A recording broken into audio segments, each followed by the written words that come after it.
The Epson SureColor V1070 has the ability to print some curvature with the new wide gap mode. It is explained in the user guide on page 64 that states the following. Make sure there is a 0.04 inches or 1.2 millimeters gap between the printhead and the surface of the media. Under normal circumstances, this should not need adjustment. If the printhead rubs against the media and becomes dirty, however, you may need to increase the gap. Note: do not change the media gap unless you are experiencing the situation noted above. If you widen the gap unnecessarily, it can lead to printhead nozzle clogs and ink stains on the printer case. In addition, text and images may be blurry in areas lower than the media height when printing on media with height differences of up to 0.11 or 3 mm, such as curved surfaces on a ball or pen. The photo below shows 1, a successful print, and 2, an unsuccessful print.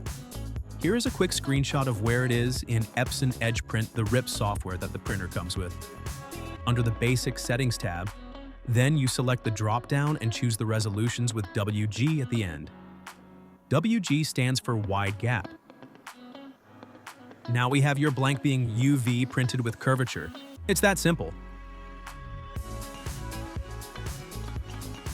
For more content like this, please like, share, and subscribe.